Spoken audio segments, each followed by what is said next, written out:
Okay.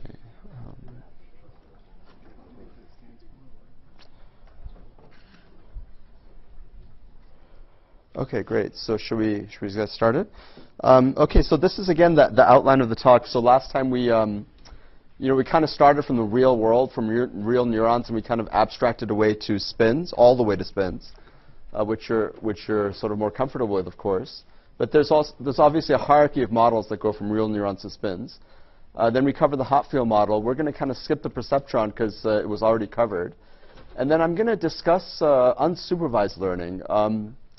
There's two reasons for that. One, to introduce PCA, and actually it'll connect to stuff that Gerard is going to talk about tomorrow in terms of the BPP transition and so on. We want to talk about how neurons, how simple learning rules can actually do interesting things that a statistician would do. So how can a single neuron act like a statistician, right? You're laughing, but I'm going to prove that they can actually do that in kind of a biologically plausible way. So there's kind of a beautiful aspect of neuroscience, especially sensory neuroscience, where there's all this structure that's out there in the world, statistical structure, especially, for example, the statistics of natural images. And neural systems can just observe a data stream of, say, natural images and extract from this the important statistical features of those images. And you can see that in neurons firing. So the classic way that neuroscientists try to make sense of what a neuron does is they try to find stimuli that make the neuron fire the most. Okay? So what are those stimuli at different brain regions? So in the retina likes sharp spots of light surrounded by darker spots of light. So it's doing a spatial differencing operation, and that's a very good thing to do from the perspective of PCA, actually, on natural images, as we'll see. If you go a little bit higher up, V1 detects edges, and that's actually a very good thing to do from the perspective of sparse coding, which we'll cover. And then even higher up, you get all sorts of interesting higher order structures like contours in V4, the fourth area of the ventral visual stream. And then even higher up in IT, I don't know if you guys have heard of these Jennifer Aniston cells, but they actually recorded, you're laughing now, but you won't be soon. They actually recorded from epilepsy patients from inferior temporal cortex. This is many stages, after many stages of visual processing. And they found these very high-level cells that were sensitive only to very specific objects. Like there was one human where this cell responded to Jennifer Aniston. Now, it responded to a picture of her. It responded to a word of, like the words Jennifer Aniston written out. It didn't respond to her when she was with Brad Pitt at the time. No, so actually they went and interviewed her afterwards. They asked her who's her favorite actress, and she said Jennifer Aniston. Oh, I love her.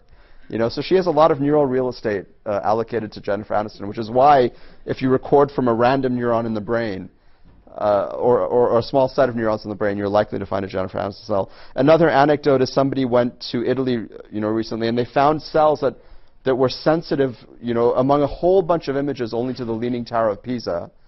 And they asked them, what have you done recently? They said, oh, I went to Italy. I loved the Leaning Tower of Pisa. It was amazing, right? So anyway, there's all this stuff going on. We don't have a theory for that stuff, but we do have a theory for stuff earlier in the ventral visual stream. And actually, it's really nice. I mean, we won't be covering this today, but Gerard's very nice introduction to the P-spin model and random landscapes will actually show up tomorrow when we apply the statistical mechanics of these random Gaussian landscapes to deep learning as a very coarse approximation of, what might be going on in that network. And actually, that suggests a new algorithm for training deep networks. But that we'll cover tomorrow. So what is the problem of learning, right? So the problem of learning is it's a complex coupled dynamics between the external world, neural activity, and synaptic plasticity. So on the one hand, you have the statistical structure of natural images. Say, let's restrict our attention to vision, for example. But it doesn't have to be vision. It could be audition or any other sensory modality. So you have the statistical structure of the natural world, okay? That as input, so that feeds into a neural network with some kind of network connectivity, okay? And that creates some network activity, okay? Now, learning is essentially the feedback of network activity back to network connectivity. We saw a very simple example of that yesterday, which was Hebb's rule, neurons that fire together, wire together, that changed the Jij matrix, and that burned in stable fixed points into the neural network that constituted stable memories, okay? So you have this coupled dynamics between the connectivity of a network and the activity in the network, and the critical issue we'd like to understand is, for a given statistical structure, what ends up being stable fixed points in the joint space of network connectivities and network activities, right? Very difficult problem. We don't have a closed form solution in most scenarios, only a very few simple scenarios, okay? Now what are the rules for how activity can modify connectivity? Well, there's different ways that it can happen corresponding to the different types of ways that learning also happens in machine learning as well. So there's unsupervised learning, which we're discussing here, where basically there's no other teaching signal. Okay, so basically in unsupervised learning, the goal is just to extract salient patterns that are occurring in your data. Okay? On the other hand, there's supervised learning, where the goal is slightly different. Here, you have a teaching signal. There's a correct answer. And you're trying to learn a mapping from inputs to outputs, okay? And there's a correct mapping that's out there in the world. You only get example inputs and example outputs, and you have to learn that mapping, okay? And oftentimes, you get an error signal. So, you know, if the network outputs a certain y, there's an associated y star, okay, the correct answer. And the network is fed the correct answer, and it uses a discrepancy between y and y star to change the weights, right? That's like a teacher is teaching you. That's what's done in machine learning all the time, and we'll be discussing that tomorrow. Okay? Yeah. How do you learn if there's no correct answer to? Yeah, we'll see examples of that soon. Like PCA is like the simplest unsupervised learning technique, and usually what you're doing is you're assuming that you kind of mathematically quantify some kind of statistical structure that you're looking for in terms of an objective function, you maximize it. So in PCA, you're maximizing variance, and we'll see exactly that. So PCA is unsupervised? Is unsupervised, yeah. It's considered... Variance without variance, but not from the answer relative to the exact answer, the correct answer? Yeah, yeah. Relative to something else. Yeah, so we'll go through that in strict detail, and then if it doesn't make sense, ask me again. Yeah. There's something interesting which is in between called reinforcement learning, which is a bit more biologically plausible than supervised learning, where here you don't get the right answer, but you do get feedback on if what you did was good or bad. Okay? Classic example, you're kind of playing tennis and you hit the ball wrong. Nobody tells you exactly how to hit the ball directly. Like, they don't tell you the exact muscle configurations you need to activate in sequence to hit the ball. But you do know that it went in the wrong direction, okay? You need to convert that relatively coarse-grained information about good or bad into a correction to your actions, okay? And so that actually happens quite a lot. And, you know, neuroscience is fun because you get to discuss high-level topics as well, and they become scientific questions. For example, the meaning of life, okay? That's related to reinforcement learning. Let me just give you a very quick aside on that. What do we think is the meaning of life? Well, we have a neuroscientific answer to that question. And that's related to the circuitry in our brain from reinforcement learning. There's a lot that's actually known about how the brain implements reinforcement learning. But let me just give you a very high-level picture of it. So you have your cortex, which is the top part of your brain, the most evolved part of your brain. You can think of that as you know, sensory inputs come in and you detect sensory information. That can, through connections, drive what's called the basal ganglia. It's it's a more ancient part of your brain. It's, some people call it the reptilian brain. And that can sometimes drive actions. It can tell you to go one way or the other. So this leads to actions, okay? Now there's another part of your brain called the VTA, okay? And if you get unexpected rewards, i.e. rewards that you could not predict, okay? That's what makes these neurons fire, unexpected rewards. Then these neurons actually feed back to the synapses that connect you from sensory to motor, and they reinforce them, okay? So whatever action that you took that led to unexpected reward will make the VTA neurons fire. It's called the ventral tegmental area, not important. And that unexpected reward will reinforce that same action, okay? So you can start to see a positive feedback loop. If you do something, you get an unexpected reward, you want to do it again. So, for instance, your example of playing tennis. Yeah. If you put the ball inside the... Exactly. It's not an unexpected reward, right? Or is it? Well, actually, if you can consistently hit a serve into the corner of the court, then you don't want to keep learning that, right? However, if you did something unexpected and you hit a new type of shot that you've never hit before and it was good, then you start paying attention because these neurons fired, and then you want to learn that, right? Reinforce corresponds to what, if you like? Okay, so what happens is the only learning signal in reinforcement learning is a reward. Okay, you did good or you did bad. From a mechanism standpoint, does this mean that two synapses get moved physically? Oh, yeah. What's the physical? Yeah, the basic idea is that a synapse will increase in strength if it was recently active and you got an unexpected reward. That's kind of the learning rule that goes on there. Again, I wasn't going to discuss in detail. It's only because it relates to the meaning of life that I wanted to discuss this. But you don't have to. Okay, so now there's all these cool experiments, of course, in neuroscience. We discussed some of them yesterday. But a very cool one that what they did was they had a mouse, so here's your mouse kind of sitting here, and it can press a lever, okay? And then this lever creates an electrical circuit that goes directly back into the mouse's brain and stimulates this area, okay, the VTA. What do you think the mouse does? It keeps pressing the lever until it dies, okay? You can put a mouse of the opposite gender in it, doesn't want to have sex. You can put food in it, doesn't care about the food, it will starve to death. All right? Pressing that lever has become the meaning of life for that mouse. All right? Huh? That's what we all do. By the way, novelty, partially, right? Novelty also excites these neurons. If there's something that it's just completely novel, maybe you haven't done it before, but if there's something novel that comes in, then these neurons fire. By the way, it's famous in popular culture.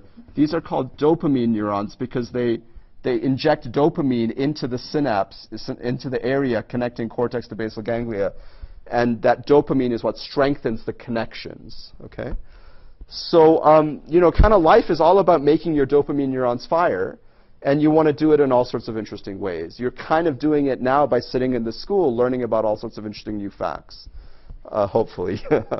Hopefully we are all making your dopamine neurons fire. Yeah? But so we think about dopamine as making you happy, but this is even going further than that because it's rewiring the mouse's brain.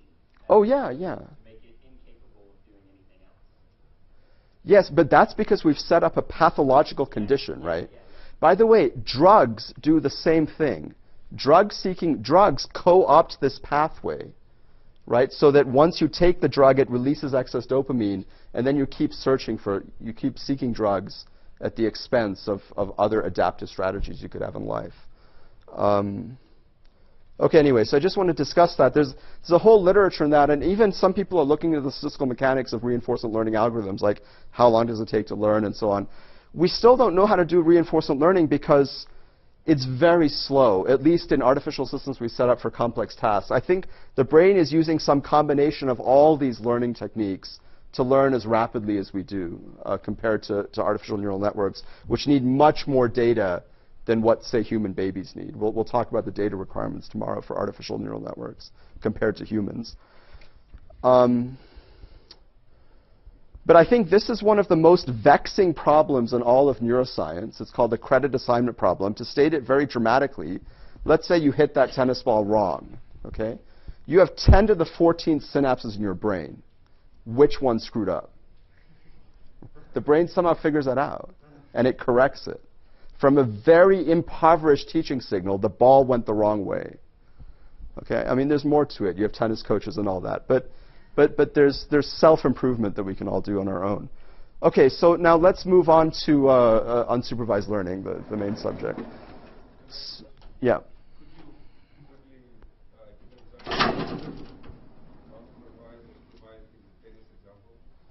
Of unsupervised in the tennis example? Unsupervised, I mean, it's when you detect patterns in data. You know, we think of unsupervised learning as kind of, at least in the visual stream, occurring in the very earliest stages of life. Right? Think about a baby just looking around, discovering that objects exist. Right? That's kind of the paradigmatic example of unsupervised learning. That's different from reinforcement learning, yeah. Reinforcement learning, there's a specific reward, right? Usually it's food or you know, unexpected food or something like that. Exactly, that's exactly right.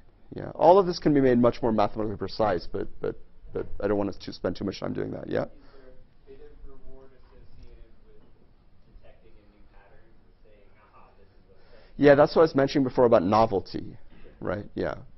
So if you discover a completely new object, right, then you pay attention to it a lot longer. In fact, it's known that infants, and upon encountering a new object, they look at it longer. Yeah. I mean, unsupervised might be right if I hit the ball with the racket and I impart a certain angle into my foot topspin on it, and we realize such thing as topspin exists after a while, right? That might be more tense-focused example of discovering a pattern in data. Yeah, potentially, yeah.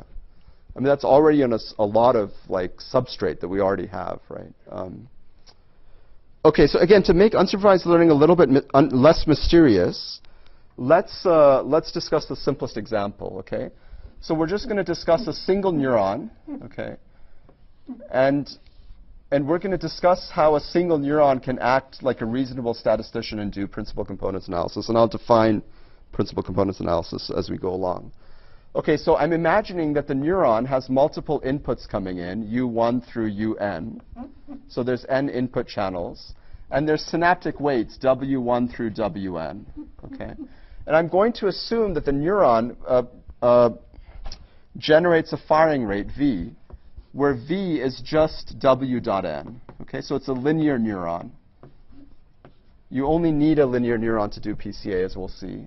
Okay? So that's the input-output map. Okay, so there's a set of synaptic weights. So there's a set of input patterns, and just let's imagine that inputs are coming in, just streaming in, and this is what the neuron is doing.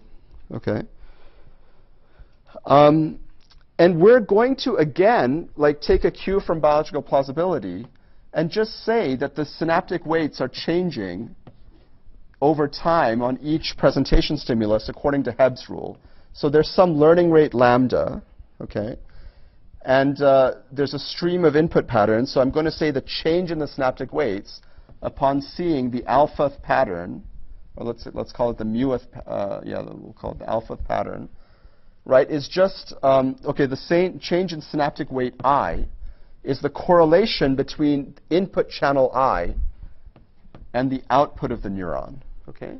So again, this is neurons that fire together, wire together, just Hebbian learning. Each synapse can be thought of as a correlation detector that measures the product of incoming activity and outgoing activity, and it strengthens the synapse if that's positive, weakens if it's negative. Okay? Very simple learning rule. It's biologically plausible. The question is, does it do anything sensible? Okay? From a statistical perspective. Okay, so let's analyze the learning rule. Now, we assume there's, again, a separation of timescales. Neural activity is fast, and synaptic plasticity is slow. Okay? We often assume that separation of timescales, but in reality, in biological circuits, there's actually a multiple sets of timescales that are operating kind of simultaneously. But there are at least two extreme timescales where synaptic plasticity is slow and neural dynamics is fast. So that's like a very small lambda. Okay? So then what happens is, after the weights have changed appreciably, the system has seen many, many, many different inputs. Okay? So it's really the statistical distribution of inputs that's driving learning. Okay? So we can, so basically, let's say after n inputs, right? A Wn is whatever it was at time 0 plus the sum over all the inputs, u alpha times v alpha. Okay? All right, so what we can do is we can write down, this discrete process, we can write down a continuous time differential equation that approximates this. There's some time scale for plasticity, and the rate of change of synaptic weights, right, is going to be, if lambda is slow enough, we can replace this with the average of this value averaged over the distribution of the input vector u, right? So that's the average of vu, where this ensemble average is over the distribution of the external world, u. Okay? So, okay, this can be, again, made more rigorous, but it's very simple. Okay. So now we have to analyze the dynamics of this differential equation and search for fixed points and see how the fixed points relate to the statistical structure of u. Okay? Well, but first, let's put in the input-output map for the neuron, right? So v itself is a function of u, right? So v is w transpose u, right? Or, u transpose, yeah, anyways. But, so if I plug that in, I get dw dt equals the average value of w transpose u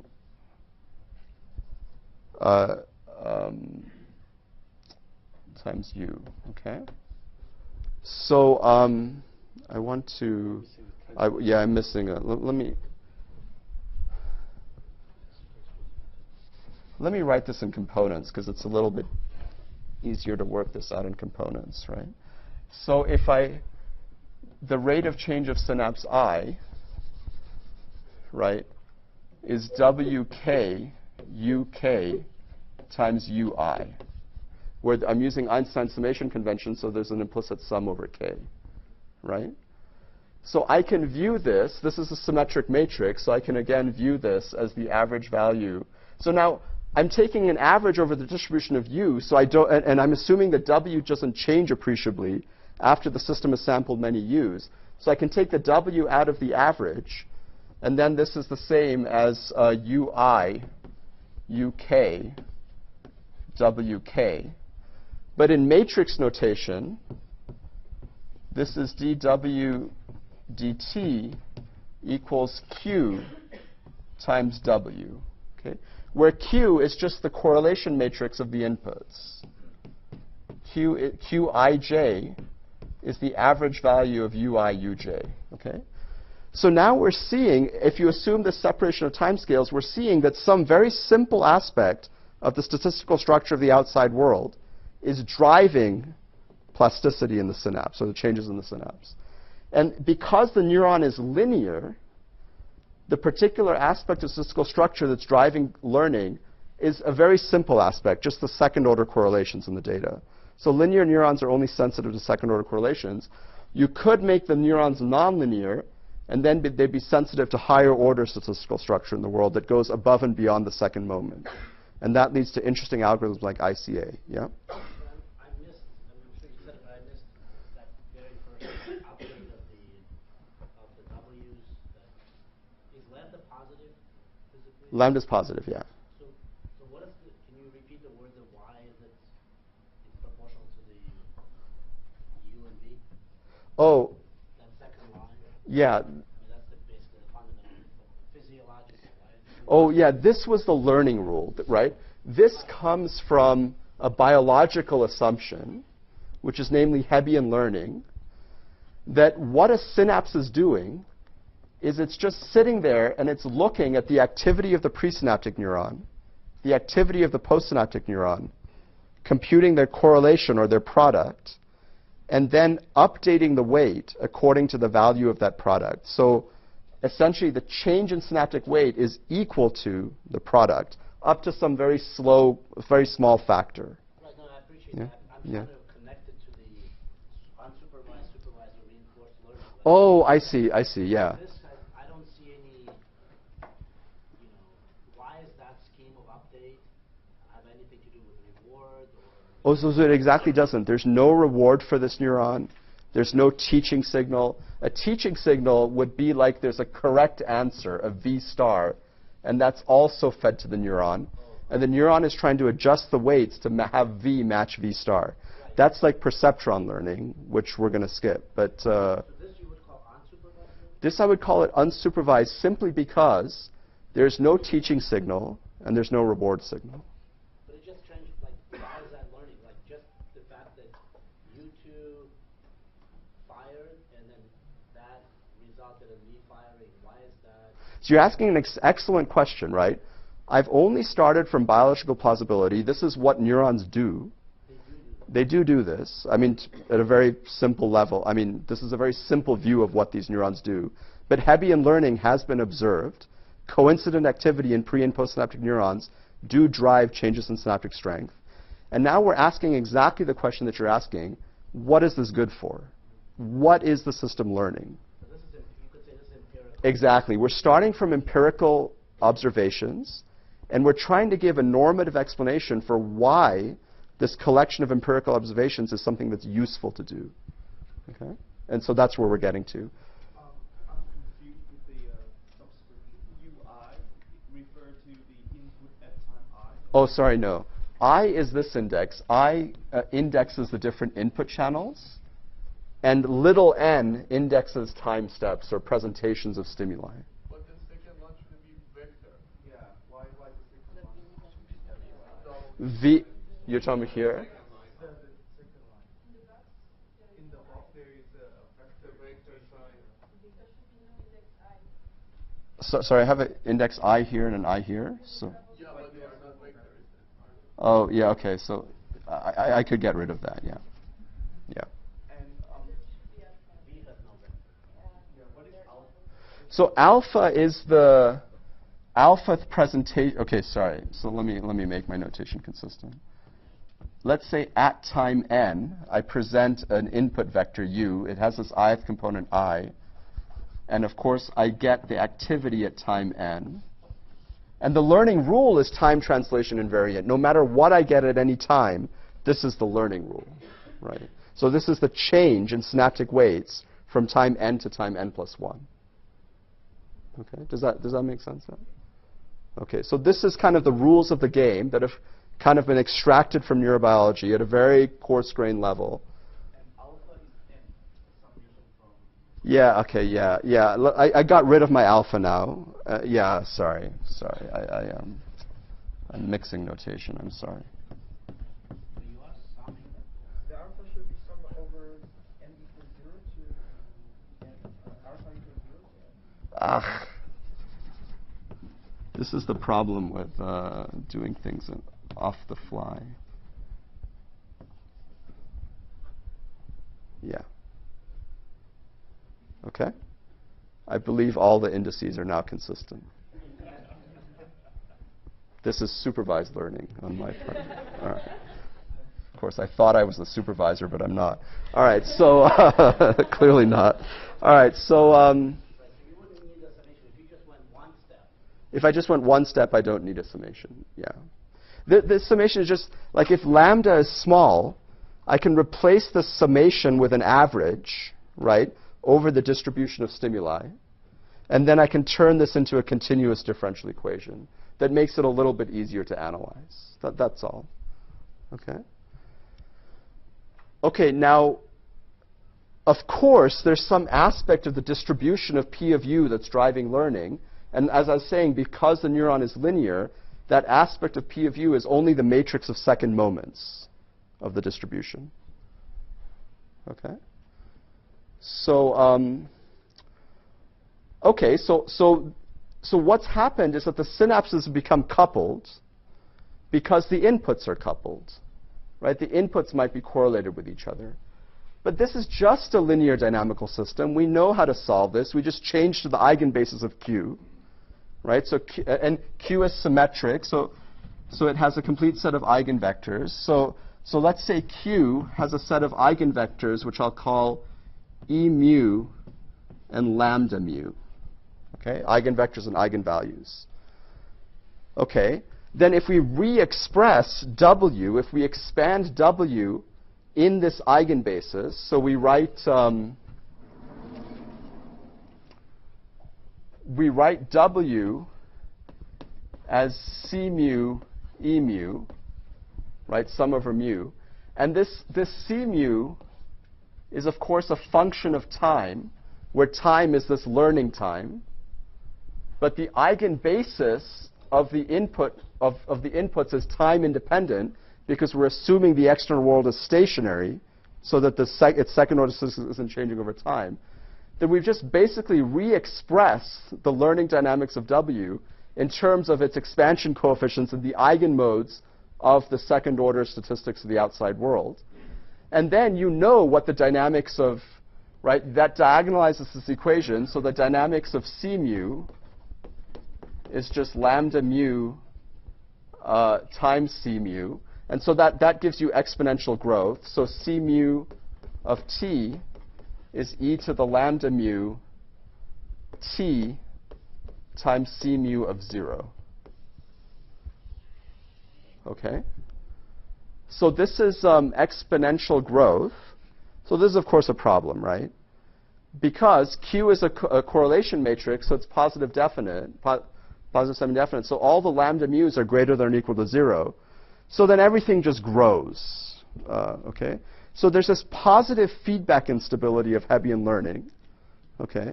And the intuition for that it can be traced directly back to the phrase neurons that wire together fire together, right? Because if neurons that wire together fire together, sorry, neurons that fire together wire together, that's the phrase, right? If neurons that fire together wire together, if they wire together more, they're going to fire together more. So you have this positive feedback loop between activity and connectivity. And that positive feedback loop is what's driving this exponential growth. Okay? There are ways to stabilize it, and we'll discuss that next. Okay, but first, even if it's unstable, let's just look at what this is doing. Okay? Before you are discussing the stability, I Yeah. have a question Yeah. from discrete step to the continuous step. Yeah. As we know, the logistic equation, the standard ordinary differential equation, when we do the discretization, it can develop chaotic behavior in the discretized version, but in the continuous version, it doesn't have. So, like in this system, is there any similar behavior? Yeah, no, because the discretized equation is very simple. You're just adding stuff to W. So you're not going to get that kind of... But you have a feedback, so it might like develop because bifurcation or chaotic behavior at some point. Yeah. If your feedback is kind of strong. Yeah, for this system, it doesn't seem... As long as lambda is small enough, then the differential equation is a good approximation to the discrete equation. And you can write down conditions on lambda such that it is indeed small enough that the continuous equation holds for a certain finite duration of time. Okay. Yeah, you don't have to worry about that stuff here, basically. Okay, but now, so geometrically, what's going on? Okay, so it's useful to think about geometrically the set of patterns that are occurring, right? Now, let's assume that U is zero mean. Okay, let's just assume that the set of inputs are centered around the origin, so that the correlation matrix is the same as the covariance matrix. Okay? So then geometrically, we can think about our data as a collection of points in space. Okay? And this collection of points has a covariance matrix, right? if the distribution were Gaussian, it would be fully characterized by its covariance matrix. But we haven't assumed Gaussianity of P of U yet. So we can think about the contours of the covariance matrix. Oh, okay, well, okay, just for simplicity, let's also assume that P of U is Gaussian. So the distribution of P of U is like e to the minus 1/2 U transpose QU, okay, proportional to that. Okay? So now we can think about the distribution in terms of its contours. Okay? So, of course, the directions of largest eigenvalue, well, okay, so the contours are going to be ellipsoids in this space, right? Huh? Q minus 1. Q. Who's the variance? Density difference. Oh, sorry. Yeah, you're absolutely right. Yeah, you're absolutely right. Thanks. So,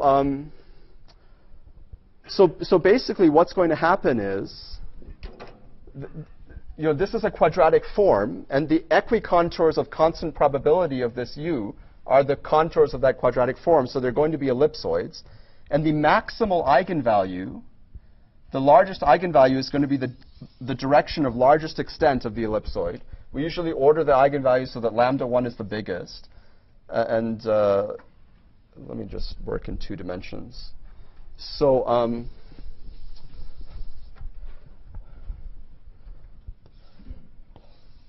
so let's say this is the contours, right? So this is the eigenvector E1, and this is the largest eigenvalue. This is the eigenvector E2, and it's the smaller eigenvalue. Okay? Okay. And so now geometrically what's going on is initially your weight vector may be small and random. Okay? But then over time, the component of the weight vector along E1 is growing exponentially faster than the component of the weight vector along E2. So what's happening is the weight vector will eventually grow and align to E1. Okay? So effectively, what this learning rule is doing is it's taking the weight vector and aligning it to the direction E1. Okay? But that's exactly what principal components analysis does. So let me formulate another optimization problem. Okay? Let's say that, so now let's discuss what PCA is to connect it to PCA. Again, how many people already know PCA?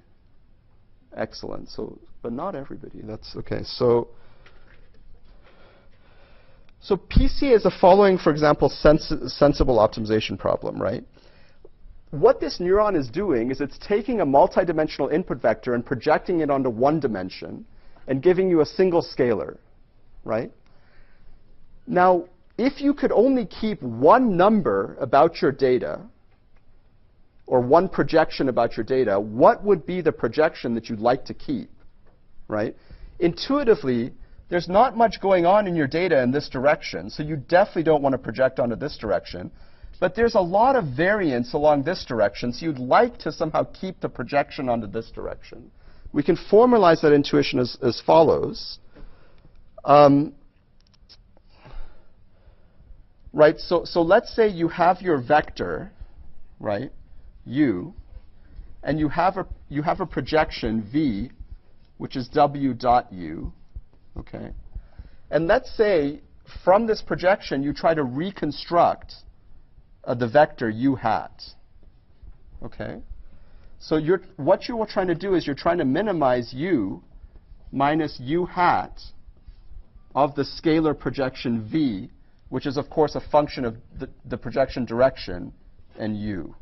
And what you'd like to do, and let's say you use the optimal reconstruction algorithm here to reconstruct the input from its projection, then this is the reconstruction error, okay? Now the question is, what is the optimal W that minimizes this reconstruction error, assuming that you're using the optimal method for reconstructing? The answer is extremely simple. The answer is that W is going to be equal to the principal eigenvector, E1, the one with largest eigenvalue. And the reconstruction algorithm is just to multiply V with W itself. So basically, if you think of U as the correct data vector, you think of V as the projection, and you think of W times V as the approximation to U hat, right, where V itself is W transpose U, right, then of all choices of W you could possibly make, the reconstruction error is minimized if you choose W to be E1. Okay? So this is kind of one motivation, the reconstruction motivation for principal components analysis. If you want to minimize reconstruction error by keeping a single projection, what you want to do is project it onto the principal eigenvector. And nicely enough, modulo issues of stability, the synaptic weight matrix converges onto the principal eigenvector. Okay? So, okay, now how do we make things stable? Okay, so, you know, we all know that kind of pattern formation in physics depends on an interplay between competitive interactions and stabilizing interactions. So we have a very competitive interaction here because of the positive feedback of Hebbian learning. We just need to introduce a stabilizing interaction. So, but that's actually quite easy. Let's say you have any kind of learning rule, TW, dW, dt, equals some function of W. Okay? And it's unstable. So if you run this dynamics, W goes off to infinity. You can just add a projection. You can subtract the, you can try to add additional dynamics here that constrains you to live on a certain manifold, right? So the basic picture would be, let's say in W space, okay, you have some constraint manifold where you don't want the weights to change. Okay? Now, so this is W space, and let's say you're at a certain point, and the force vector that's causing the weights to change is moving you off the manifold. Okay? Then what you can do is you can modify the dynamics so you project the weight vector onto the tangent space of the manifold, right? And then if you keep doing that, so if you add a projection operator that projects you onto the tangent space of the manifold, then you'll never leave the manifold, right? So you can just simply add a projection operator that does that. Okay, and so now we're actually turning our heads around, right? There's two ways of operating in theoretical neuroscience. One, you start from the biology and try to make sense of it. Two, you dream up things that make sense, and you try to look for it in the biology. Okay, we've now shifted to the second modus, where, you know, we're putting on our theory hats and we're saying we have an instability problem. Let's assume a principled way to solve this instability problem by projecting onto the tangent space of a constraint surface, so you stay on the constraint surface. Then let's pick reasonable constraint surfaces that might yield things that we kind of see in neurobiological systems. Okay, that's another fun way to operate. And so, Might this be something like there's just only so many space to put synapses in your brain? Exactly, yeah. Yeah. Put that in stuff. Exactly. So I'll give you two examples of constraint surfaces. One is the sum. The sum of the synaptic weights is constant. Okay? That's a reasonable one. Maybe there's some constraint on total synaptic strength. Or two, maybe the sum squared of synaptic strengths is constant. This is actually the one that mathematically gives you PCA. It's kind of clear because the eigenvectors are kind of unit norm. And so if you constrain W to sit on a sphere, then it will align precisely with E1, the principal eigenvector. Okay? Now, it turns out that if you work through the math, and I'll put some notes up on the website that works through all the math for you. So this is called additive normalization and multiplicative normalization. But at the end of the day, if you work this out, you get a pretty nice modification to the learning rule. So let me finish over there. So So the unconstrained, pull this down.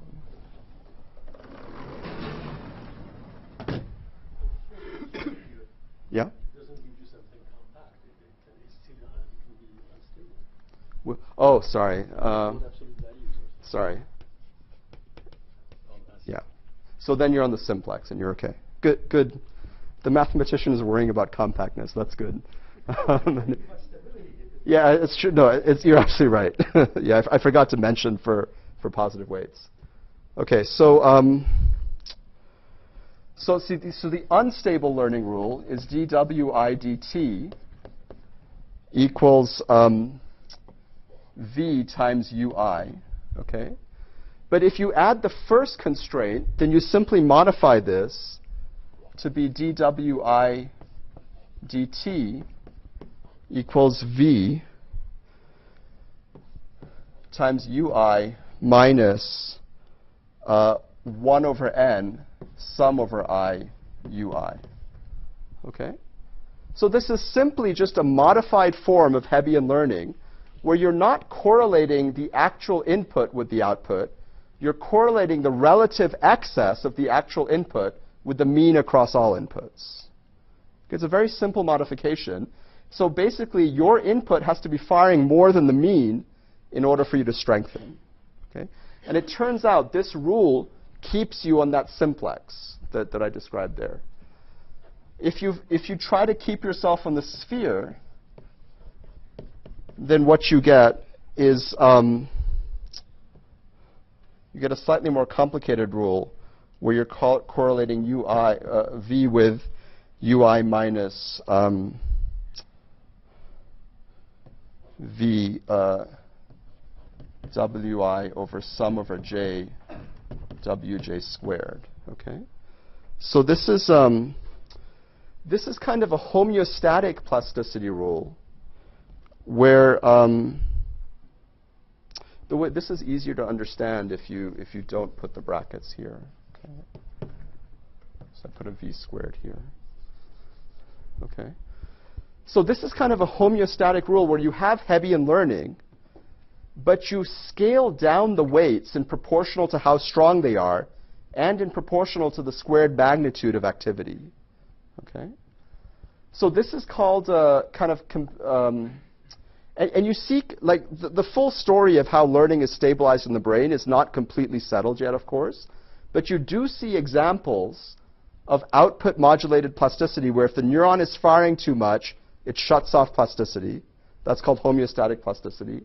And you see some elements of competitive plasticity where if one synapse gets stronger, it comes at the expense of weakening other ones. That's called heterosynaptic plasticity. So, if you just start from theoretical principles, you can derive biological ingredients that show up in the brain. Yeah? So how does the synapse know to weaken itself? There are competing resource constraints. We kind of talked about this in the beginning, but synaptic strength is related to how many ion channels are inserted into the cell membrane, right? And if there's a finite pool of ion channels, if one synapse sucks up too many, the other synapses lose and don't get as many, right? So there's all sorts of resource constraints that can yield this kind of competitive learning. Again, we don't know the final answer. It's an incredibly complicated molecular system. We don't know what the final story is at the moment. There's lots of biologists working on that. Okay, but this is like a super simple example of a single neuron. Its biophysics is doing something sensible from a statistical perspective. You can make this more and more complex and go to more and more complicated algorithms like independent components analysis, divisive normalization, and so on and so forth. Let me just give you the simplest, most interesting application of this, which I alluded to in the first lecture, which is how the heck does our brain know that we have two eyes? Okay? You might think it's kind of obvious, but actually the brain doesn't know that. I gave you the example of a frog where if you put a third eye into a tadpole, the brain will figure out that the frog has three eyes. Okay? So there's this plasticity in the brain. So what's going on there? Okay? So it turns out that you have, of course, it turns out that you have a left eye and a right eye, all right? And so you have these two eyes. There's wires that go to the back of your brain, your visual cortex. I'll put the cortex up here at the top. And initially, the wiring is kind of random. Okay? The wiring comes in from the left eye and the right eye, and it mixes up, right? It mixes up the wiring so that one cell in cortex will get inputs from the left eye and the right eye, and another cell will also get inputs from the left eye and the right eye at different levels of strengths. Okay? And that's what happens early on in development. Okay? But after the eyes open, and you need the eyes to open for this to happen, okay? They did experiments where they sutured closed the eyes of kittens. It's very unfortunate. And then the following process did not happen. So what is that process? These connections segregate. So you get these ocular dominance bands where there's a band of inputs where only the left eye connects to it. There's another band of cortical cells where only the right eye connects to it. And then an alternating band where only the left eye connects to it. And then another alternating band where only the right eye connects to it. So basically, each of these cortical cells has figured out that there's two different inputs out there, and they prefer one and not the other. Okay? So this is a competitive segregation of axons. This also happens when the spinal cord is controlling muscles. Individual spinal cord cells will initially connect to multiple muscles randomly, but then one of them will win the competition, so you get a mapping from spinal cord to muscles. So you learn these functional mappings, okay? So believe it or not, that simple linear algebra can explain what's going on here. And then, of course, there's more elaborate models that explain it in more detail. But the basic idea is, imagine that you're a single cortical cell. So that V is a single cortical cell. It's receiving a two-dimensional input, which I'll call U left and U right. Okay? Okay. So and this is, I'll call this synapse W left and W right. Okay. So you have a dynamics ddt of W left, W right equals the correlation between U left, U left, U left, U right. So it's a 2 by, I'm running out of space. Let me just,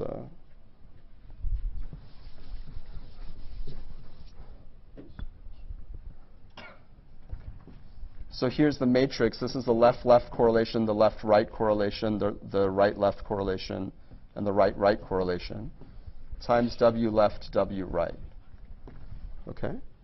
Now, this is just what I wrote over there, but in this new context. And now, this matrix, right, is going to have the Q same and Q different, right? The correlation between the different eyes and the correlation between the same eyes. And what's going to happen is Q same is going to be bigger than Q different, right? Because inputs from the same eye are going to be more correlated with each other than inputs from different eyes, okay? And so we know the eigenvectors and eigenvalues of this matrix. One is the largest one is 1, 1 with eigenvalue QS plus QD, and the smaller one is 1 minus 1 with eigenvalue QS minus QD, okay? So clearly, WL and W right will both grow because they're driven by the common mode, or the common eigenmode. But if we do this subtractive normalization where we have this competitive learning where if one synapse strengthens, the other has to weaken because the sum is constant, then essentially what drives learning is this differential mode. And so the dynamics in phase space looks like this. If this is W right, and this is W left, there's a separatrix, okay? You're forced to be on this on the simplex. And here you go this way, and here you go this way until you hit the constraint boundaries where the W is positive. Okay, it has to be positive. And this is basically the dynamics. So basically, small inhomogeneities in the initial random connections get amplified in a winner-take-all fashion so that a single cortical cell is only sensitive to one eye. How do you get these bands? So we've only been discussing about one neuron. How do you get this spatial coherence? You can write down lateral connectivity as well that spreads the activity out. so that nearby neurons excite each other and long-range neurons inhibit each other. You can analytically solve the learning dynamics in that scenario, and then you find bands, and the width of these bands is related to the width of the lateral inhibition. Okay? And these bands are top eigenvectors? They're top eigenvectors, exactly. Yeah, they're top eigenvectors in this multidimensional space where you have many neurons. Yeah. So this this work actually goes back to Ken Miller in Columbia, and who's now at Columbia, where they kind of, prior to this, no one really had a theory for how you get these ocular dominance bands, but it turns out there's a simple linear algebraic theory that gets this to you. Okay. Now, there's lots more examples of this. For example, in the retina, right? So let's say you have a grid of retinal photoreceptors, and then you have a ganglion cell that's kind of listening to those photoreceptors. The ganglion cell develops effective synaptic weights from the photoreceptors to the ganglion cell, where basically the weights in the center are excitatory and the weights in the surround are inhibitory. Okay, so it's trying to look for localized flashes. It turns out if you do principal components, it's a little bit more to that, but roughly if you do principal components or natural scenes, you find that the top eigenspaces contain stuff that looks like this, okay? If the natural scenes are high contrast. However, if the natural scenes are low contrast, so there's a lot of noise, and then you try to maximize the amount of information that this retinal neuron contains about, say, low contrast stimuli, then it doesn't make sense to do spatial differences. It makes sense to pool over space to reduce the noise. So then, the retinal receptive fields look like just a much larger plus region. Okay? This is actually what your retina does. At low contrast, your retina adapts, so it does spatial pooling, and at high contrast, it does spatial differencing, because the signals are so reliable that differentiating does not lose information. But if the signals are very noisy, then differentiation amplifies noise, and therefore it's not a good thing to do. So your retina changes its input-output map depending on the light level. Okay? And by the way, there are like almost 10 to 11 orders of magnitude changes in light level from darkness to light. I was teaching biophysics recently, so I know this calculation. If you're looking up at the North Star, right, in the dead of night, photons are streaming in. Okay? How far apart are they? It turns out the photons are coming in one by one because it's so dim. When your photoreceptors absorb one photon from the North Star, the next photon that's going to be absorbed is 3 kilometers away. Okay? That's how not dense the stream of photons is from the North Star. This automatically tells you that your photoreceptors are so quantum efficient that they can absorb one photon without rescattering it. Rescattering in the retina would be a disaster. You'd never be able to see anything. That has to do with the rapid quantum dynamics of rhodopsin. And you're just absorbing them one by one, and you're integrating over that time to create a percept of the North Star. Okay? So the next time you see a star in the sky, you'll think about it completely differently now. All right? Okay. Anyway, so I just wanted to give you a flavor of the power and beauty of theory, even very simple theory, to play a role in neuroscience. Okay? But now let's go on to more complicated theory that involves some of the stuff that we've been thinking about. Okay, so what time is it? Okay, good. Okay, so now we're going to move on to yeah.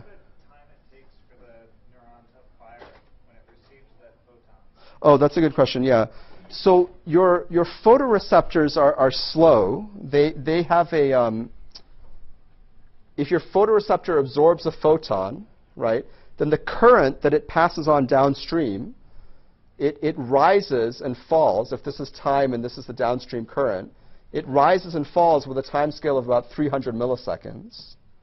So, I mean, those photons are 10 microseconds apart. So is it really fair to think of them as being distinct? Well, the same photoreceptor isn't collecting, right? So different photoreceptors are, because it's virtually no chance that the next photon will go to the exact same photoreceptor, because your eyes have these fixational eye movements. Your eye is diffusing around. In fact, if you kind of hold your eye down and kill the fixational eye movements, the world disappears. Okay? So your very percept of the existence of the outside world depends on your sensory systems moving around all the time. And that has to deal with the fact that once you've used a photoreceptor, you can't use it again for about 300 milliseconds, right? So, and there's all sorts of beautiful facts about it, all this stuff. But the retinal ganglion cell does a thresholding, so it's not like the temporal resolution is 300 milliseconds. You know, if you have some noise here, all you need is for the slope to be quite large so that you rise above the noise in a very short time. Right? So you can also temporally localize flashes as well. This does not set temporal resolution. The slope of the rise time sets temporal resolution. Okay? All right, so okay, so now let's go on to bigger, more collective phenomena, and that's where StatMech will start to really play a role. So remember I told you that there were kind of two major issues that we kind of want to think about in terms of moving the field forward in this age of large-scale recordings. One is, while we have large-scale recordings, we still don't record all the neurons in the circuit. So interesting ideas from high-dimensional statistics can tell us when we can recover aspects of the full circuit while recording an infinitesimal subset of neurons. But even if we had all the data, what would we do with it? Okay, then we can turn to our colleagues in deep learning for interesting challenges there. Okay, so let's start off with high-dimensional statistics. Oh, there's also sparse coding, but let's skip that. Okay, let me say that really quickly. So remember that I said that there were even higher order structure beyond center surround, two eyes. There's like edges in the outside world, right? And V1 up here has edge detectors in it. How did they get there? Is there a simple principle that yields edge detection? And the answer is actually L1 minimization kind of does. So this is an extremely, oh no, sorry, not this one. This is an extremely influential paper where they developed an unsupervised learning algorithm that essentially involved finding a sparse code for natural images. And what they found was that the code words in the sparse code were literally edges. Okay? What do I mean by finding a sparse code? Let's say this is an image or a local image patch. You'd like to represent the image in terms of a fixed set of dictionary elements that are the columns of this matrix A. Okay? But for each image, you only want to use a different sparse subset of columns, linear combinations of columns, to reconstruct the image. So basically, you have some potential function that ensures sparsity of the internal code. And it turns out that if you minimize this function both over the dictionary and the sparse code, you can express this as a two-layer nonlinear neural network. And then when you learn the dictionary, where basically the synaptic weights are the dictionary elements, and then when you figure out what the dictionary elements that are learned, you find dictionary elements that look like edges. Okay? So that's kind of unsupervised learning on steroids. Again, this network was never given a reward signal. It was just asked to reconstruct the input in an efficient manner. And then the efficient manner that it uses to reconstruct the inputs recovered salient patterns in the outside world, namely the prevalence of edges. Okay? So this was a landmark paper, Olshausen and Field, Nature 1996. That's kind of one of the major successes in the field. So I highly recommend reading this paper. And it connects to like compressed sensing, dictionary learning, stuff that we've kind of talked about here. Yeah? How sensitive is the fact that it detects edges to the use of L1 norm? Yeah, it's not really sensitive to L1 norm. All you need is something that promotes sparsity in the code, right? The reason for that is that, I alluded to the structure being Gaussian, right? The statistics of natural images being Gaussian, but that's a horrible approximation of natural images. Nobody really has a nice picture in their head for what natural images look like, but a slightly better approximation is that in the space of images, natural images have these tendrils, okay? Most of the time, nothing is going on. You're just staring at a blank area of homogeneous color. But sometimes you get these long tails of structure, and these long tails of structure tend to be edges in different orientations, different spatial widths and all that. And so these this distribution has these long tendrils, and that learning rule that looks for sparse structure tends to align synaptic weights to align with the tendrils. Okay? That's kind of a picture for what's going on. The statistical mechanics of natural images is a wide open subject. There's a few papers on it, but I think it could benefit from much more studies. Okay, so what is high-dimensional statistics? Okay, there's a very well-defined meaning for this term. Okay, the slides are a bit reversed. So let me first define high-dimensional statistics. The importance of high-dimensional statistics is basically driven by important cultural and technological changes in the way that we do experiments now, right? We have high-throughput measurement technologies that didn't exist before. Okay? What did we used to do before, right? When we asked a scientific question, we basically, through reasoning, carefully figured out what were the important variables to measure. Okay? So if we let, like, a p be the dimensionality of the data, or the kind of simultaneous measurements that we make, right? Let's say we wanted to figure out how a neuron works. We kind of know that the two most important things to measure are the voltage across the cell membrane and currents going through the cell membrane, right? So those are like two variables. And Hodgkin and Huxley measured these two variables in as many possible scenarios that they could. Okay? They knew these two variables were important, and they did it. And so that's low-dimensional data. You have a small number of simultaneously measured variables, and the number of data points is becoming very, very large. So the dimensionality is order 1, and the data is going to infinity. So the measurement density, which is the ratio of the number of data points to the number of dimensions. Should it be reversed? Should it be reversed?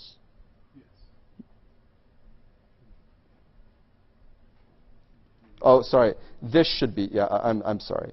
This should be going to infinity. Yeah. I do want to think in terms of the measurement density, which is the ratio of the amount of data to dimensions. Here, this should be going to infinity. You have infinite measurement density in low-dimensional data. Okay? In that scenario, it's really easy to detect clusters. It's easy to detect if there's a regression line. It's easy to get the slope of the regression line. Okay? But what's changed? Okay? Now we can record hundreds of neurons in a brain of a monkey, but we don't know ahead of time if those 100 neurons are relevant for a particular behavior. In gene expression, we can measure all 6,000 genes in yeast, but only under a limited number of experimental conditions, and we don't know ahead of time for any particular question of biological interest which subset of those 6,000 genes are important. So we're now basically taking data first and asking questions later, okay, for better or for worse. Okay, that's just the way it is now because of technology. Okay, so now what's happening is the dimensionality of our data, say in neuroscience, the number of neurons we simultaneously record, is becoming large. Okay. The number of times we can make these measurements is also large, but the ratio of the number of neurons we can record and the number of independent trials that we can do, that ratio is order 1. So your measurement densities are order 1. Okay? So modern data sets are like 100 points in a 100-dimensional space. We can't visualize that. The best we can do is we can think of 3 points in a 3-dimensional space. And now the question is, how the heck do you detect patterns if you have fewer points, say, than dimensions, right? This is the problem of high-dimensional statistics, and it's incredibly relevant. And actually, statistical physicists have been doing high-dimensional statistics for a long time. This alpha, you've seen it in the hot field model. You saw it in the perceptron. The ratio of the number of examples to the number of unknown parameters, that ratio is usually order 1 in the limit where you get these phase transitions between exact inference and no good inference. Okay? All right, so we've been thinking a lot about high-dimensional statistics in the context of compressed sensing and so on. I wanted to first start about talking about some recent work that involves actually replica theory that asks, what is the optimal way to do regression in high dimensions? Okay. All right. So again, basically, what is the regression problem? We're going to assume that there's some generative model, some ground truth that generates your data. So let's let S0 be a set of unknown regression coefficients that we're trying to recover, right? So you can provide some input to the system, x mu, the muth input. The system spits an output by taking the dot product of x mu with the true regression coefficients, S0, plus some corrupted noise, okay? And then you get an output, okay? This is what we kind of do in sensory neuroscience. We're trying to do systems identification on a neuron. If we're trying to find the best linear approximation to a neuron, what we do is we show white noise to the neuron. That's the x mu. We record the output to the neuron. That's the y mu. And we try to recover regression coefficients that relate input to output. The difference is the real neuron is nonlinear, but here we're assuming a ground truth model that is linear. Okay? All right. Now, what procedure are we going to use? So, of course, we don't get access to the true regression coefficients. We only get access to the inputs that we provided and the outputs that we recorded. So from this training data, oh, this is great. The perceptron's a special case of this, trivial special case. All right, so you're really covering the perceptron as well. But from this input and output, you need to figure out an estimate of your unknown regression coefficient. That's the task at hand. How are we going to determine such an estimate? We're going to solve a convex an optimization problem that consists of two parts. We're going to search over the space of candidate signals S, okay? And we're going to minimize an objective function that scores the quality of S as an estimate for S0. It consists of two parts. One is that, so if the regression coefficients were S, then the output in response to x mu, in the absence of noise, would be x mu dot S. But y mu is what we actually got. So this is like the prediction of the model S. This is the actual measurement that we got. We try to minimize this discrepancy, where rho is a function that's kind of monotonically increasing. Okay? Well, increasing in the magnitude of this discrepancy. But we may have some prior information about the unknown regression coefficients, and so we put that into a regularizer, sigma. That it might try to make S sparse using L1 minimization or whatnot. Okay. All right. Now our criteria for performance is just L2 error, right? What is the L2 error per component between my estimated signal, which arises as the outcome of this optimization problem, and the true signal? Okay. Now in this situation where the x mu's are IID random, the noise is IID random, but not necessarily Gaussian.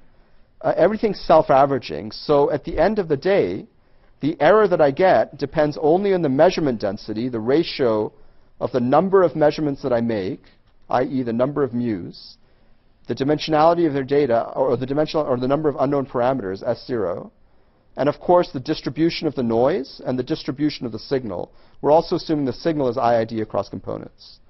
Okay? So everything depends only on these numbers and these distributions. Okay? Now, almost any algorithm for regression that you can think of is actually a special case of this. In statistics, it's called M estimation. And so, for example, least squares is just a quadratic penalty with no prior. Maximum likelihood is making the penalty the minus log probability of the noise distribution. So, right, because basically this is an estimate of the noise, and so you'd like to make the noise estimate the most likely noise estimate. That corresponds to an energy function or a penalization function that minimizes the minus log probability. Ridge regression is a quadratic regularization. Lasso is an L1 regularization. Elastic net is a combination of the two. And map estimation is you do the same thing for the prior. You make the regularizer of the minus log prior. Okay? So there's an embarrassment of riches. There's way too many algorithms out there. The question is, which one is the best? Okay? And of course, the answer is none of these. Okay? There's actually another algorithm that's better than all of them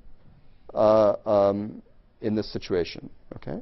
So we worked that out recently, and there's a Physical Review X paper that I think is on the website where you can find the details. But let me tell you the take-home message. So the question we asked is, for a given signal distribution, a given noise distribution, and a given measurement density alpha, what is the best loss function rho and the best regularizer sigma? Okay, that the question should be clear. Right? Are there any? Okay. So you can again solve, you've seen this time and time again in the school. We can set up a stat-mech problem where basically we have an energy function over candidate regression coefficients. Okay, so these candidate regression coefficients are like thermal degrees of freedom, i.e. the spins. The data that we actually get is quench disorder, i.e. the connectivity, for example, in the Ising model.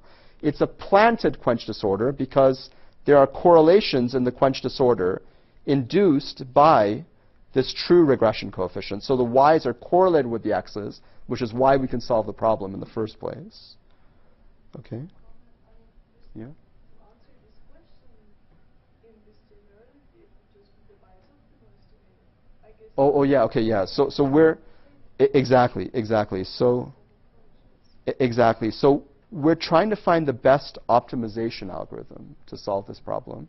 Of course, computing the posterior mean in general would be the best thing to do, but it may be difficult in general to do a high-dimensional integral. So we're trying to restrict ourselves to optimization problems that are tractable, i.e. convex optimization problems. So we're asking within the space of computationally tractable algorithms, i.e. convex optimization problems, which one is the best, right? Of course, it turns out there's a deep connection to the Bayes optimal thing, which I'll discuss as well. Okay. We can find lower bounds on the error in the estimate for any of these distributions. They generalize something called the Kramer-Rao bound in statistics that involves Fisher information. But let me gloss over that and just tell you the answer. So basically, we can find the optimal loss function and the regularizer when the noise and signal distributions are log concave. Okay? That's a limited class of distributions. It rules out kind of NP-hard problems because we're not going to be able to tell you what the optimal algorithm is for NP-hard problems. But in situations where the noise distribution, so by log concave, I mean the logarithm of the distribution is a concave function. So for example, Laplacian signal and noise distributions are log concave. So in that situation, for log concave signal and noise, the optimal loss and regularizer turn out to be non-linearly smooth versions of map estimation. So in this case, map estimation corresponds to a loss function that's the minus log probability of this, or i.e. the absolute value function. So when the measurement density is very, very large, it turns out you want to use detailed information about the signal and noise distributions and do map estimation. Okay, and that's a convex optimization problem if the signal and noise are log concave. However, if the measurement density goes down, then map is no longer optimal. You have less data, so you need to do a stronger regularization. And it turns out that there's a particular smoothing operation that you do on the map estimator that smooths it out a little bit. Okay? Now, interestingly, as the measurement density gets really, really small, this nonlinear smoothing operation leads to a quadratic loss and a quadratic regularizer independent of the signal and noise. Okay? That's ridge regression. That's a famous algorithm. That's one of the algorithms on the list. That's this algorithm, epsilon squared and sigma squared. The nice thing about ridge regression is it can be solved extremely fast. So there's this fortunate coincidence between statistical efficiency in terms of what's optimal statistically and computational efficiency in terms of what can be done rapidly. Okay? So ridge regression is optimal at low measurement densities independent of signal and noise. Moreover, we can show that, again, for this class of log concave signal and noise distributions, no inference algorithm whatsoever can outperform our optimal algorithm, which suggests that the gap between Bayesian inference and what you get from solving the optimal convex optimization problem is zero, the gap in performance. Okay? We'll give an explanation for that later. But basically, here are the kind of the results. So we can analytically compute using replica theory to deal with the quench disorder. The error as a function of alpha for, say, for example, 3 different algorithms for the case of Laplacian signal and Laplacian noise. And what you see is that map is indeed best at high measurement densities. Okay. QS is normalized, so you can think of this as the fraction of unexplained variance in your data and your regression coefficients. The quadratic or ridge regression is optimal at low measurement densities, and the best algorithm is, of course, optimal everywhere. Ridge regression comes very close to optimal at low measurement densities, even measurement densities of 1, where the number of measurements is almost the same as the number of unknowns that you're trying to recover. Okay? And so, if you look at this slice, you can actually reduce the amount of data you need by 20% to get the same level of performance if you move from map to the optimal smoothed algorithm. Okay? So this is all worked out in this paper. And then we were confused by the fact that you can never do better than this, i.e. the gap between the performance of this optimal algorithm and Bayesian inference is 0.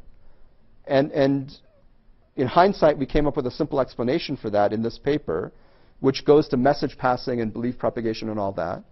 And we show that if we try to solve the optimal convex problem using, say, 0 temperature belief propagation, and we try to solve Bayesian inference on the Nishimori line, the two message passing algorithms turn out to be identical. Okay? So then what we have is we have an intriguing equivalence between an optimization problem and a high-dimensional integration problem. Doing high-dimensional integration on the posterior to compute the posterior mean is equivalent to solving a smoothed optimization problem, okay, which is kind of intriguing. Okay, so now 5 minutes. Okay. The next part that I was going to do was trying to recover neural state space dynamics from small amounts of recording, and that's a long subject, and I think I'm going to skip all of it so that I can do a shorter subject in the last 5 minutes, which is tensor decompositions, only because now multiple people have talked about spiked tensor models, right? And you might wonder, why in the heck, from a practical perspective, should we ever care about spiked tensor models, right? I'll show you one involving figuring out how monkeys learn, okay? So what you're skipping is the connection between random matrices and free probability theory and our ability to accurately recover state space dynamics of neural circuits, large dynamical systems for measuring a small subset of degrees of freedom. But that's okay. So anyways, again, even all of this I wasn't going to cover. There's nice phase transitions in inference problems, and we directly see these phase transitions in the brain when we vary the amount of data used to do the analysis. Okay, so now let me talk about why tensor decompositions might be really interesting as a data analysis method. So this is just purely a practical application to give you some background or significance for some of the more theoretical work that other faculty members have been talking about.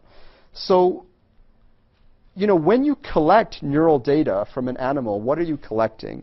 You're recording a whole bunch of neurons. Okay, you might be asking the animal to do, say, multiple reaches or do some thought process multiple times, and it may be learning over multiple trials. So your neural data is fundamentally a tensor where you're recording multiple neurons. Now each trial unfolds over, say, hundreds of milliseconds or maybe a second. So you have the firing rate of each neuron across a second. So that's a neuron by time matrix. But then you're repeating the experiment multiple times, and the monkey may be learning. So you have a third dimension, which is trials. Okay? So it's an order 3 tensor. That's your data. Okay? So that's this data tensor. Okay? Now oftentimes what people do is they assume the trials are stationary, so they average across trials, and they get a matrix, neurons by time, and they do PCA on that matrix to discover low-dimensional neural state space dynamics. But that's a really bad idea if the trials are not stationary, i.e. if you're learning stuff. Okay? Then you cannot average over trials because you render the learning invisible. Okay, so it turns out that one way to attack this problem is to try to decompose this tensor into a sum of rank 1 tensors, right? Where each rank 1 tensor or component has a factor across neurons, a factor across time within trials, and a factor across trials. Okay? You can think of each neural factor as a prototypical pattern of activity across neurons that tends to reoccur in the brain. You can think of the temporal factor as a prototypical temporal profile of activity over time that tends to reoccur, or at least the temporal profile of each individual neuron can be written as a linear combination of these temporal basis functions. Each, you get one temporal basis function for each tensor component. But then you additionally have these trial factors that give you amplitude modulations across trials. Okay? It turns out there's a neural implementation, there's a neural interpretation of this tensor factorization. When you're fitting this tensor factorization to data, what's happening is you're basically fitting a hidden neural model where basically, let's say these are your recorded neurons. You're assuming, let's say you have R tensor components here. You're basically assuming that you have R hidden neurons that you're not observing, okay, that are driving the activity of these downstream neurons through a set of synaptic weights. The outgoing synaptic weight vector from a hidden neuron to all the other neurons is one of these patterns across the visible neurons that tends to reoccur. So the outgoing synaptic weights are these neuron factors. Each input has a temporal profile that doesn't change across trials, but the amplitude changes on a trial-to-trial basis. So you're doing a gain modulation of the invisible neurons, right? So this temporal basis function are these temporal basis functions, and the overall pattern of amplitude modulation on each channel are each of these trial factors. Okay? All right, it turns out that if you simulate such a model in situations that are of neurobiological relevance or the same signal-to-noise ratios, you can exactly recover these parameters. You don't suffer from the rotational invariance that PCA suffers from. So in PCA, all that really matters is the subspace spanned by the top eigenvectors. The actual eigenvectors don't really matter because they're forced to be orthogonal, and that's not a biologically significant constraint. But here, you actually recover the actual synaptic weights of the network, the actual temporal profile, and all this stuff. So inference is super easy. Why is it easy? It's because the scaling limits that you're being taught in the other lectures are irrelevant to the brain. Okay? We're well beyond the the transition. So let me elaborate on that. In the spiked tensor model, like your data tensor xijk can be written as a little vector xi, a little vector xj, and a little vector, the kth component, plus some noise, eijk. And you're trying to, from this noisy tensor, you're trying to reconstruct this rank 1 tensor. Okay? Now, these are chosen to be order 1. These are chosen to be order 1. So to get an interesting limit, you scale this, I think, by 1 over n to the p minus 1. But what's actually happening in the brain is that the signal is order 1 and the noise is order 1. But you have many, many observations because you have many neurons and you have many trials. So this 1 over n is missing in the actual data analysis. So we're well beyond, if you have hundreds of neurons and hundreds of trials, we're well beyond the regime in which you can easily detect the spike, or multiple spikes as they might be. That's super fortunate. This is telling us that recording more neurons actually helps. In a situation where neural activity is low dimensional, and the dimensionality of neural activity doesn't grow with the number of recorded neurons, but we actually understand why that doesn't happen. Yeah?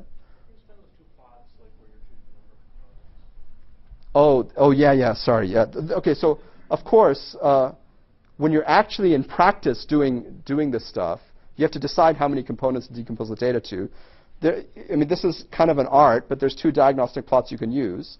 One is the fraction of variance that you explain in the data as you increase the number of components.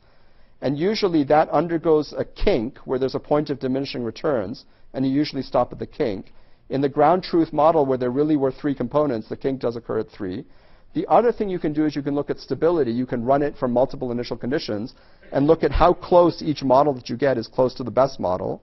And that stability also starts dropping if you have too many components. So that's what we use in real neural data to eyeball the number of components. In situations where you come from the ground truth model, there's an obvious signal what the right number of components is. Okay? All right, so, oh crap, okay. in 2 minutes, let me tell you how we figured out how monkeys learn, all right, using this analysis. So this is kind of a very cool experiment where you do a brain-machine interface, okay? What you do is you just have a monkey reaching using his real arm, okay? And you record neural activity patterns, okay? Then you come up with a decoder that can decode, given the neural activity pattern, how the monkey would move its arm.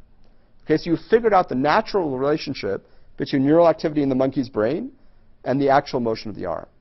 Now you tie the monkey's arm behind its back. Actually, you just leave it down here.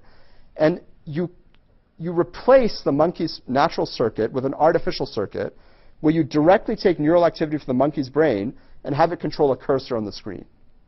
Okay? So you now have a really interesting scientific setup where you know that these 100 neurons are the only neurons directly driving behavior. Okay? And the monkey can do this. Just using thought control, it can think and then move the cursor. That's these trajectories, where it starts at the origin and acquires a target. Okay, now you do a vicious perturbation where you rotate the cursor movement by 30 degrees relative to what it would have done. Okay?